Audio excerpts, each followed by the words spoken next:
부득이하게 또 온라인 예배로 예배를 참여하신 분들도 모두 새해 복 많이 받으시길 바랍니다. 방금 저희들은 너무나 자연스럽게 새해 인사를 이제 주고받았어요.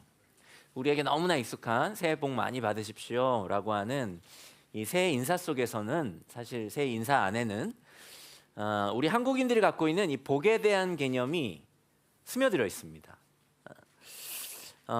즉 복은 받는 것이라고 하는 인식이에요. 우리는 복을 스스로 만들어낼 수 없고 복은 하늘로부터 받는 것이라고 하는 인식이 우리 한국인들에게는 오래전부터 공유된 공통된 그런 인식이었습니다. 그리고 이와 함께 우리 한국인들은 옛날부터 이 하늘로부터 받는 복, 이 주어지는 복을 가능한 저장하고 그리고 축적하기를 원했어요. 그래서 예전에는요, 이 새해가 되면 아이들에게 이 복을 받아 잘 저장하라고 주는 선물이 있었습니다. 물론 이 아이들만이 아니라 이 어른들 간에도 명절이나 혹은 이제 혼인할 때, 혼례를 올릴 때 이걸 선물하기도 했는데 그 선물은 바로 이것입니다. 사인이 안 맞네. 사인이 안 맞네. 이거 나와야 되는데. 없나요, 진짜?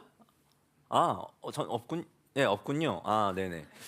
그 복주머니, 복주머니가 사실은 준비가 되어 있어야 되는데, 네. 어쨌든 복주머니를 우리가 선물하곤 했었어요.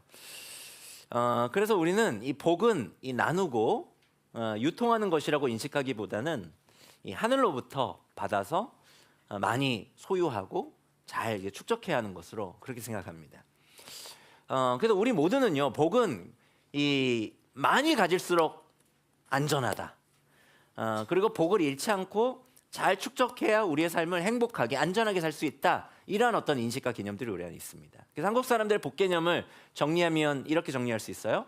복은 하늘이 주는 것이다. 복은 많이 가질수록 좋은 것이다. 복은 잘 저장하고 축적해야 하는 것이다. 그러면 부와 성공을 얻으며 안전하게 살 수 있다. 근데 문제는 이것이 전혀 성경적인 복 개념이 아니라는 것입니다. 그런데 더 큰 문제는요, 한국의 기독교인들은 성경을 읽다가 이제 복이라고 하는 단어를 발견하잖아요. 그럼 제가 아까 말씀드렸던 이 한국 사람들이 갖고 있는 공통된 복 개념을 이 성경의 복이라고 하는 단어를 만나면 거기에 이제 대입시켜 버립니다. 그렇다 보니 이 기독교인들도 복을 가능한 많이 소유해서 잘 축적하여서 저장하기를 바라요. 그래서 기독교 신앙의 굉장히 중요한 축이 뭐가 되어버렸습니까? 기복이 되어버렸죠. 빌기 복복, 복을 비는 거, 복을 잘 빌어서 그 복을 하나님으로부터 잘 받아서 내가 가능한 많이 축적하는 것, 이게 기독교 신앙의 굉장히 중요한 축이 되어버렸습니다. 제가 오늘 그 설교의 결론부터 말씀드릴게요. 우리는 하나님으로부터 하나님 복 주십시오라고 열렬히 기도를 많이 했지만 하나님은 복은 받아서 쌓아두는 것이라고 우리에게 말씀하신 적이 없습니다. 그건 성경적 복 개념과는 상당히 거리가 멀어요.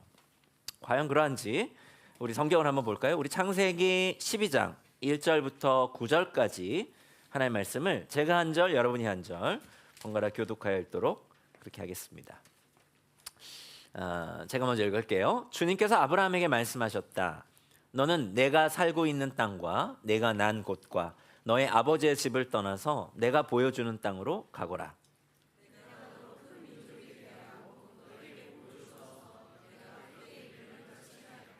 너는 복의 근원이 될 것이다. 너를 축복하는 사람에게는 내가 복을 베풀고 너를 저주하는 사람에게는 내가 저주를 내릴 것이다. 땅에 사는 모든 민족이 너로 말미암아 복을 받을 것이다. 아브라함은 주님께서 말씀하신 대로 길을 떠났다. 롯도 그와 함께 길을 떠났다. 아브라함이 하란을 떠날 때에 나이는 75이었다. 아브라함은 아내 사레와 조카 롯과 하란에서 모은 재산과 거기에서 얻은 사람들을 거느리고 가나안 땅으로 가려고 길을 떠나서 마침내 가나안 땅에 이르렀다. 아브라함은 그 땅을 지나서 세겜 땅 곧 모래 상수리 나무가 있는 곳에 이르렀다. 그때 그 땅에는 가나안 사람들이 살고 있었다. 주님께서 아브라함에게 나타나셔서 말씀하셨다. 내가 너의 자손에게 이 땅을 주겠다. 아브라함은 거기에서 자기에게 나타나신 주님께 제단을 쌓아서 바쳤다. 아브라함은 또 거기에서 떠나 베델의 동쪽에 있는 산간 지방으로 옮겨가서 장막을 쳤다. 서쪽은 베델이고 동쪽은 아이다. 아브라함은 거기에서도 제단을 쌓아서 주님께 바치고 주님의 이름을 부르며 예배를 드렸다. 함께 읽겠습니다. 아브라함은 또 길을 떠나 줄곧 남쪽으로 가서 네겝에 이르렀다. 우리가 연말에 이제 모세오경 책들을 좀 보고 있는데 그 중에 오늘은 이제 모세오경의 첫 번째 책인 창세기예요. 이 창세기는 정말 놀라운 책입니다. 여러분, 그러니까 우리가 성경을 좀 많이 안 읽어도 창세기는 한 번쯤 펼쳐본 적이 많으시죠, 그죠? 창세기에서 이렇게 진전이 잘 안 되는 게 문제지. 어쨌든 우리가 새해 펼치는 성경이 창세기 아니겠습니까?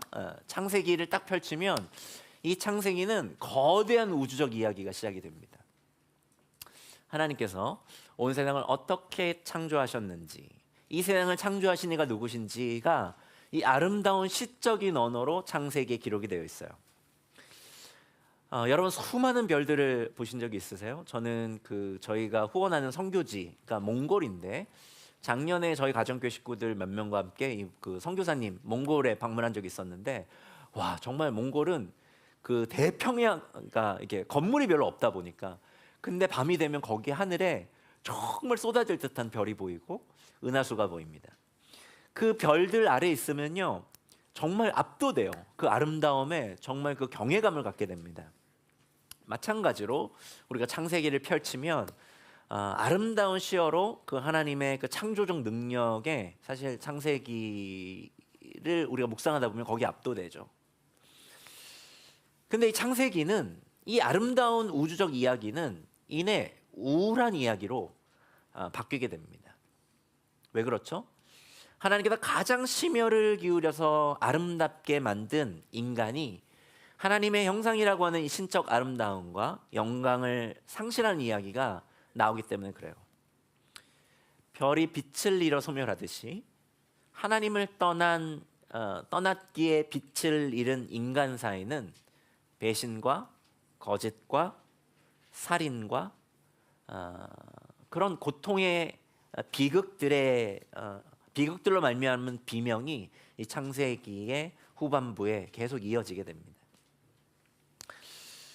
그때 하나님께서는 이 당신이 지으신 인간을, 그리고 인간이 살아가는 이 세상을 회복하기 위해서 한 사람을 부르시는데 그가 바로 아브라함이고, 우리가 방금 읽은 창세기 12장은 바로 하나님께서 이 아브라함을 부르시는 이야기입니다. 우리가 방금 읽은 것처럼 하나님께서 이 아브라함을 부르시면서 크게 두 가지를 명하시는데 어떤 명령들을 하시죠? 첫째는 떠나라라고 하는 명령을 주시고요, 둘째는 가라라고 하는 명령을 주십니다.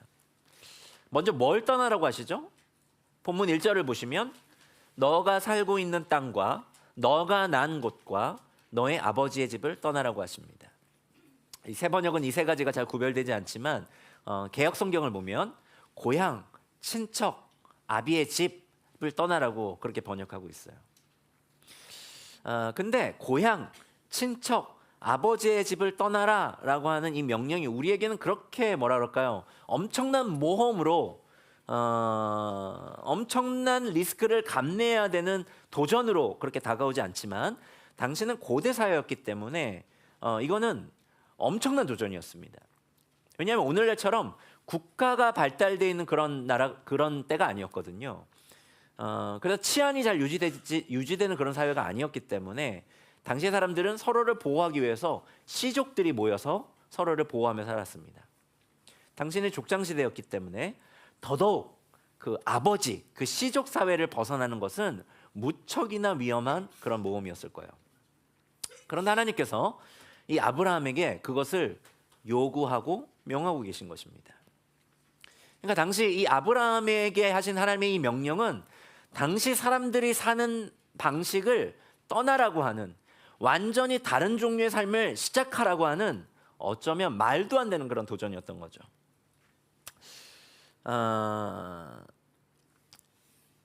아브라함을 부르시는 이 창세기 12장 바로 앞장인 창세기 11장에는 많은 분들이 아시는 것처럼 바벨탑 이야기가 기록되어 있습니다. 하나님을 등돌린 사람들이 어떤 행위들을 하기 시작하죠? 탑을 쌓기 시작합니다. 자기의 이름을 세상에 알리기 위해 사람들이 열심히 탑을 쌓죠. 보통 이 탑이나 성은 자기의 자리를 더욱 안전하게 지키기 위해서 쌓는 것인데, 그것이 당시 사람들이 사는 방식이었다는 거예요. 자기를 보호하기 위해서 사람들은 탑을 쌓고 성을 쌓고 시족을 통해서 서로를 보호하며 살았던 삶의 방식이 당시 사람들에게는 상식적인 삶의 방식이었다는 겁니다. 근데 하나님께서 지금 아브라함에게 뭘 도전하고 계신 거예요? 그러한 삶의 방식을 버리라고 도전하시는 거죠. 그래서 떠나라고 하시고 하나님께서 보여주신 땅으로 가라 하십니다. 근데 사실 하나님의 이 떠나라고 하는 이 명령은 내게로 오라라고 하는 말과 사실 동의어예요. 내가 너를 책임지마라고 하는 말과 사실 동의어입니다. 이것은 아브라함부터 성경에 등장하는 모든 사람에게 주시는 하나님의 도전인과 동시에 책임지겠다, 내가 너를 책임지겠다라고 하는 하나님의 약속이고 초대입니다. 그것이 성경 안에는 정말 즐비하게 기록이 돼 있어요. 그 중에 몇 가지 성경 구절만 한번 같이 한번 읽어볼까요? 우리 잠언 3장 5절에서 6절을 우리 자매님들이 한번 읽어주시죠. 자매님들 한번 읽겠습니다. 시작. 너의 마음을 다하여 주님을 의뢰하고 너의 명철을 의지하지 말아라. 내가 하는 모든 일에서 주님을 인정하여라. 그러면 주님께서 내가 가는 길을 곧게 하실 것이다. 우리 형제님들이 마태복음 11장 28절에서 29절 읽겠습니다. 시작. 수고하며 무거운 짐을 진 사람은 모두 내게로 오노라. 내가 너희를 쉬게 하겠다. 나는 마음이 온유하고 겸손하니 내 멍에를 메고 나한테 배워라. 그리하면 너희는 마음의 쉼을 얻을 것이다. 우리 요한복음 14장 1절을 다 함께 읽어볼까요? 읽겠습니다. 시작. 너희는 마음에 근심하지 말아라. 하나님을 믿고 또 나를 믿어라. 하나님께서 아브라함에게 그리고 우리에게 고향, 친척, 아버지의 집, 너가 너희를 위해 쌓은 성과 탑을 떠나라 라고 하시는 이 말씀은 얼핏 들으면 무책임한 말씀처럼 들려요. 우리를 그냥 모호함과 불확실성으로 그냥 몰아넣는 하나님의 무책임한 그런 명령으로 들리기도 합니다. 하지만 그렇지 않다고요. 하나님의 이 도전과 초대는 뭐라고요? 하나님께서 책임지실 수밖에 없는 하나님의 책임 영역 안으로 들어오라는 사랑하는 자녀를 향한 하나님 아버지의 초대라고 하는 것입니다. 사랑하는 여러분, 우리 또 나들목 동행교회 가족 여러분, 우리 여기 다음 세대 우리 자녀들, 여러분 모두가 2026년에 이 초대에 응하시는 저와 여러분이 되었으면 좋겠어요. 하나님께서 책임지실 수밖에 없는 그 하나님의 책임 영역 안으로 들어가는 우리가 되었으면 좋겠습니다. 우리를 안전하게 지켜줄 것 같은 것에 의지하기를 이제 멈추고 그곳을 떠나 하나님께서 이끄시는 그곳으로 기꺼이 들어서는 믿음의 걸음들을 걷는 2026년이 저와 여러분들의 그런 삶의 걸음이 되었으면 좋겠습니다. 아브라함에게 떠나라 그리고 가라 라고 명령하셨던 하나님께서는 아브라함에게 이어서 약속을 하시는데요, 특별히 축복을 약속하십니다. 2절과 3절을 보시면 하나님의 7가지 축복이 열거돼요. 그 7가지 축복을 제가 한번 여러분 강의 안에 그렇게 특별하게 좀 구조화를 해서 표기를 해보았는데, 이것을 자세히 보시면 앞에 3가지의 하나님의 약속들이 있습니다. 그 약속들은 뭐예요? 아브라함에게 하나님께서 주시겠다고 하신 복들이에요. 내가 너로 큰 민족이 되게 하겠다. 너에게 복을 주겠다. 너의 이름을 크게 떨치게 하겠다. 아브라함에게 주시겠다고 하는 약속들 3가지가 언급이 됩니다. 그리고 뒤에 열거된 3개의 복, 그건 뭐예요? 그 아브라함을 통해 다른 사람들이 받게 될 복을 하나님께서 뒤에 3개를 열거하죠. 너를 축복하는 사람에게 내가 복을 베풀 것이다. 너를 저주하는 사람에게 내가 저주를 내릴 것이고 땅에 사는 모든 민족이 너로 말미암아 복을 받을 것이다. 그런데 특이한 것은 뭡니까? 그 앞에 세 가지와 뒤에 세 가지. 아브라함이 받은 복과 아브라함을 통해 다른 사람들이 받을 그 복, 그 세 가지와 세 가지 사이에 한가운데 위치한 복이 있는데 그 복이 7가지 하나님께서 약속하신 복 가운데 유일하게 명령형으로 쓰여져 있다는 거예요. 세 번역은 너는 복의 근원이 될 것이다 이렇게 번역했지만 정확히 히브리어 원어로 번역하면 이건 명령형입니다. 너는 복이 되어라 라고 하는 명령어예요. 특별히 이제 그 글을 쓰는 사람들에게는 글의 구조를 통해서도 메시지를 전하거든요. 특별히 히브리 문학에서 정말 중요한 그 글의 구조는 이처럼 이렇게 대칭형으로 쓰는 것입니다. 그리고 자기가 전달하고자 하는 가장 핵심적이고 중요한 메시지를 그 가운데 두는 거예요. 즉 7가지 축복의 가장 핵심적인 축복은 뭡니까? 이 노란색으로 표시된 너는 복이 되어라 라고 하는 하나님의 명령이죠. 그러니까 하나님은 아브라함이 복 자체라고 지금 선언하시고 그리고 너는 그 복의 존재라고 하나님께서 선포해 주고 계시는 것입니다. 그러니까 아브라함에게 복을 주는 것 정도가 아니라 아브라함을 복 자체로 삼겠다라고 하나님께서 하시겠다라고 하는 거예요.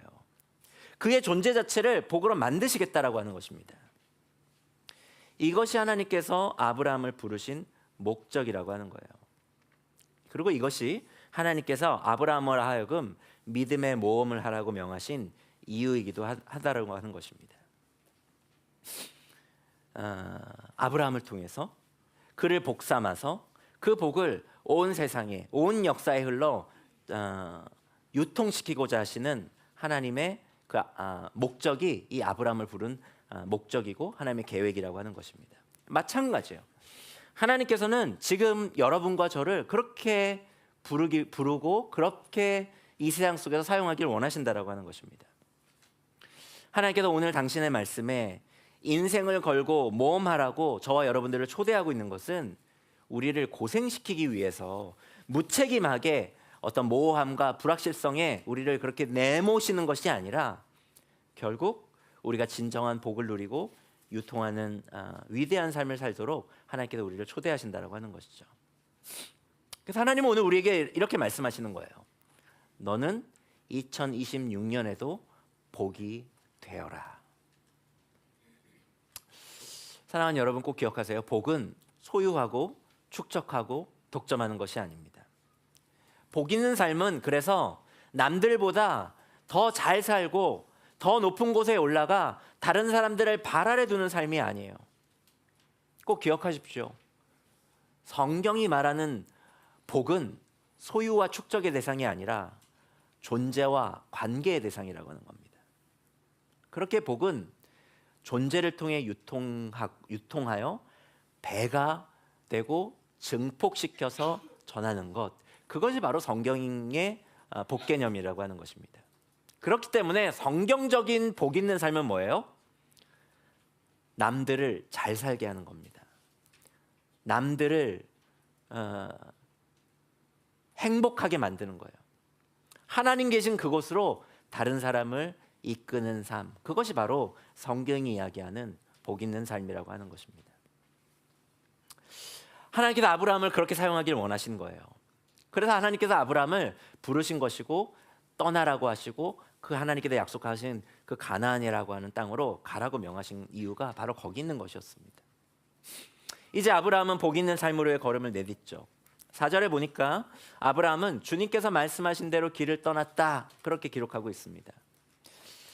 이때 아브라함의 나이가 4절의 기록대로 75세였어요. 75세. 새로운 모험을 하기에 정말 적지 않은 나이죠. 그리고 이때 하나님께서 가라고 하신 그 땅을 가려면 아브라함이 몇 킬로를 걸어갔어야 되냐면 700킬로가 훨씬 넘는 거리를 여행해야 합니다. 순종하기가 결코 쉽지 않았을 텐데 이 아브라함은 하나님의 말씀에 순종해서 떠나서 하나님께서 지시하신 땅을 향해 걷기 시작하죠.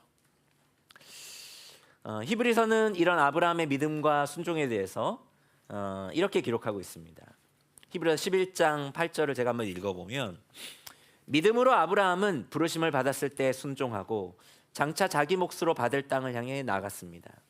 그런데 그는 어디로 가는지를 알지 못했지만 떠난 것입니다. 하나님의 약속과 축복을 받은 아브라함은 하나님의 말씀에 순종해서 떠나 하나님께서 약속하신, 하나님께서 지시하신 그 땅에 도달하게 되죠.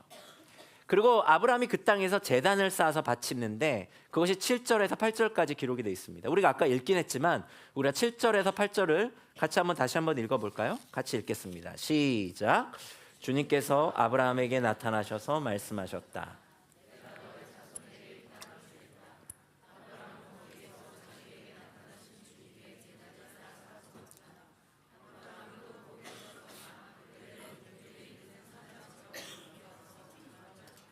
서쪽은 베델이고 동쪽은 아이다. 아브라함은 거기에서도 제단을 쌓아서 주님께 바치고 주님의 이름을 부르며 예배를 드렸다. 아브라함이 베델과 아이 사이에서 지금 예배를 드리는 장면이 기록되어 있어요. 근데 이 장면이 우리가 신학적으로 굉장히 중요한데, 왜냐하면 이 장면은 역사상 처음으로 예배가 드려지는 장면이기 때문에 그렇습니다. 이거 굉장히 의미가 있죠.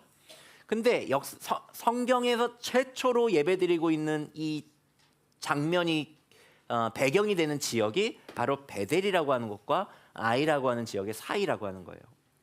이 베델이라고 하는 지명의 이름의 뜻은 하나님의 집이라고 하는 뜻을 가지고 있고, 그리고 아이라고 하는 이 지명의 이름은 폐허의 무더기라고 하는 뜻을 가진 지명이 바로 아이라고 하는 것입니다.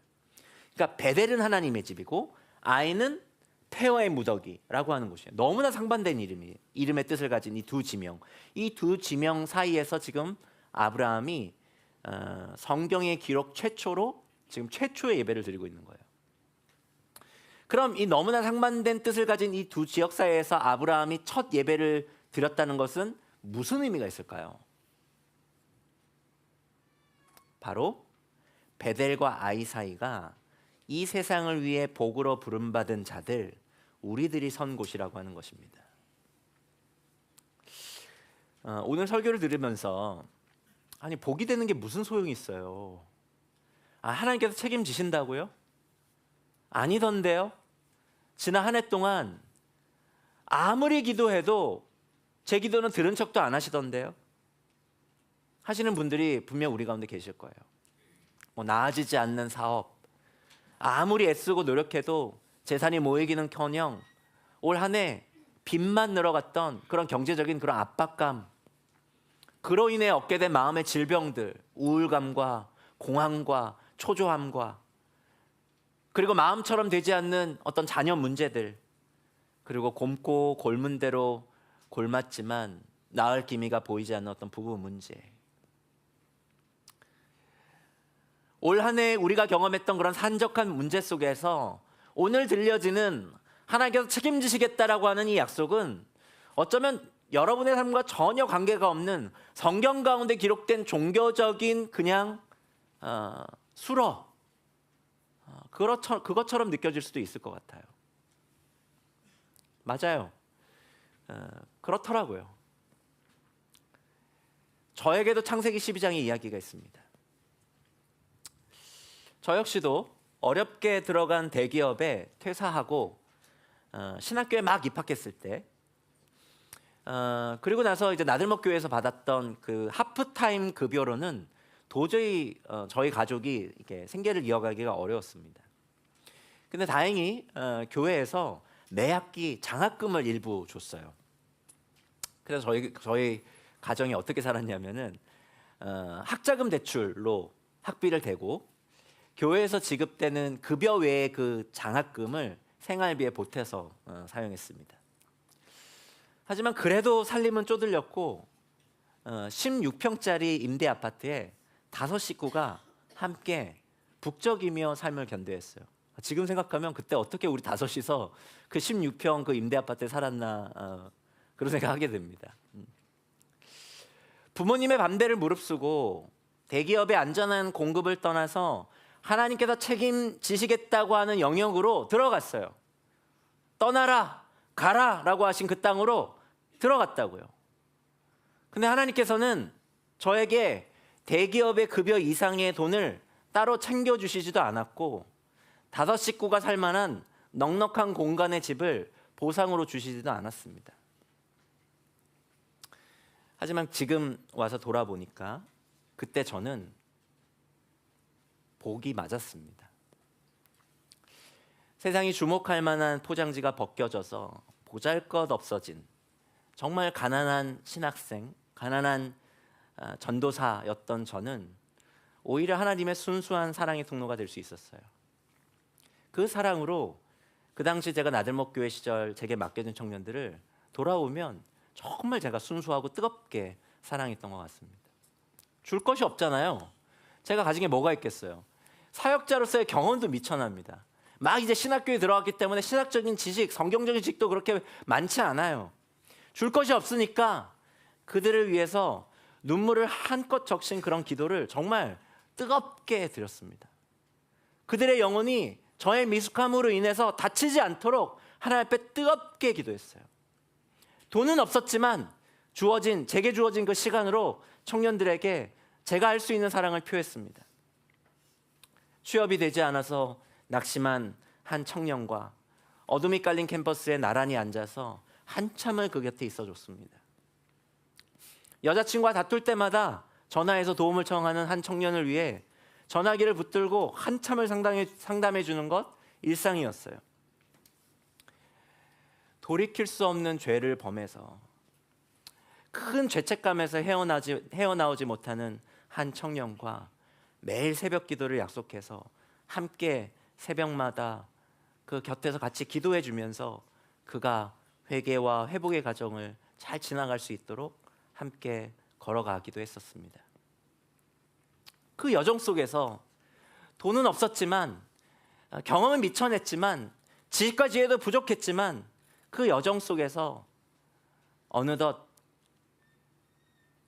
복으로 사용된 저를 통해 복이 된 청년들을 저는 돌아보게 됩니다. 자신만을 위한 바벨탑을 쌓는 세상 사람들의 삶의 방식으로 살아가지 아니하고 아이와 베델 사이에서 주를 위한 제단을 쌓으며 복으로 어느덧 살아가게 되는 그들의 장성한 삶을 저는 지금 보고 있어요. 그래서 이제는 누군가에게 복을 유통하게 되는 그런 복이 된 그 장성한 이들의 삶을 보면서 그때 하나님께서 나에게 돈을 따로 챙겨주지도 않았고 5 식구가 살 만한 넉넉한 그런 공간의 집을 보상으로 주진 않았지만 하나님께서 나를 복으로 삼아 주셨구나 라는 것을 정말 인정하게 됩니다. 사랑하는 여러분, 아브라함은 베델과 아이 사이, 즉 하나님의 약속과 처절한 그 현실 사이의 긴장 속에서 믿음의 첫걸음을 그렇게 내디딘 거예요. 이것이 바로 기독교 신앙의 본질이라고 하는 것입니다. 폐허와 같은 현실 속에서, 아이라고 하는 땅에서, 폐허의 무더기라고 불리는 그 현실 속에서 하나님의 약속을 붙들고 믿음의 걸음을 디뎌가는 삶이 바로 우리 기독교인들의 삶이라고 하는 것이죠.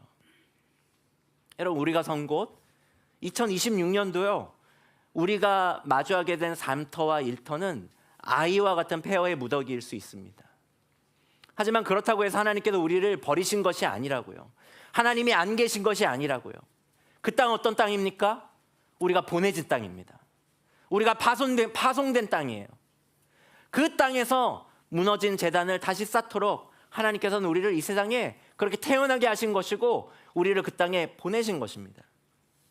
그래서 그 땅으로 우리를 파송하여 보내셔서 우리로 하여금 복을 유통하도록 하나님께서 우리를 부르신 것이에요. 복이 된 우리가 아이라고 하는 땅에 가면 그 땅은 어떻게 변합니까? 베델이 되는 것입니다. 더 이상 폐허의 무더기로 남는 것이 아니라 하나님의 집으로 변모되는 것이에요. 하나님이 우리를 2026년에 그렇게 사용하시기를 원하신다고 오늘 말씀하시고 계신 거예요. 폐허의 무더기에서도 여전히 주의 이름을 부르며 예배하는 우리를 통해 하나님께서는 이 세상 가운데 내가 진정으로 너를 통해 복을 유통하시겠다라고 말씀하고 계신 것입니다.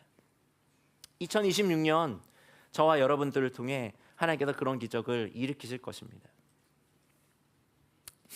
사랑하는 여러분, 우리는 복을 소유하고 축적하여 남들보다 더 성공하고 더 부유하고 더 화려한 삶을 사는 사람들이 아닙니다. 우리는 누구도 손상할 수 없는 이 세상을 위해 이미 복이 된 사람들이에요. 우리는 복의 근원이고 복의 유통자입니다. 폐허의 땅에서, 아이라고 하는 땅에서 하나님의 약속을 붙들고 그분의 이름을 부르며 그 땅이 베델, 하나님의 집이 될 수 있도록 부름받은 이미 복된 사람들이 바로 저와 여러분들입니다. 그것을 사도 바울은 고린도후서 6장 8절 하반절에서 10절까지를 통해서 그렇게 우리에게 말씀하고 있어요. 우리 이 말씀만 같이 읽어볼까요? 우리가 이 세상에 베델과 아이라고 하는 땅 사이에서 어떤 복된 사람인지 같이 한번 읽어보겠습니다. 읽겠습니다. 시작. 우리는 속이는 자 같으나 참되고 무명한 자 같으나 유명한 자요. 죽은 자 같으나 보라 우리가 살아있고 징계를 받는 자 같으나 죽임을 당하지 아니하고 근심하는 자 같으나 항상 기뻐하고 가난한 자 같으나 많은 사람을 부요하게 하고 아무것도 없는 자 같으나 모든 것을 가진 자로다. 하나님께서 아브라함을 통해 이 땅에 하나님 나라의 역사를 시작하셨듯이 하나님께서는 복이 된 우리를 통해 폐허가 된 이 땅에 복을 심으실 것입니다. 우리를 통해 우리의 아이들이 복을 받을 것이에요. 아멘. 우리를 통해 나의 남편과 나의 아내가 복을 받을 것입니다. 우리를 통해 우리 가정교회가 복을 받을 것이고요. 우리를 통해 우리의 직장과 학교가, 우리의 일터와 우리의 삶터가 복을 받게 될 것입니다. 우리를 통해 북향민들이 복을 받을 것이고요. 우리를 통해 우리 곁에 있는 찾는 이들이 복을 받을 것이고, 교회를 잃어버린 이들이 다시 교회를 되찾는 그런 복을 받게 될 것이에요. 2026년에도 베델과 아이 사이에서 우리 주의 이름을 함께 부르십시다. 폐허와 같은 현실의 복판에서 우리를 책임지시겠다고 약속하시는 하나님의 약속을 붙들고 주의 이름을 부르십시다. 그때 하나님께서는 우리를 진정 복의 유통자로 삼으실 것이에요. 그래서 이 시간 우리 옆분들과 이렇게 한번 새해 인사를 나눠볼까요? 새해도 복이 되십시오. 그렇게 한번 인사하십시다. 양옆에 있는 분들, 새해도 복이 되십시오. 그리고 앞뒤 사람에게 복의 유통자로 사십시오. 그렇게 한번 축복해 주시죠. 복의 유통자로 사십시오.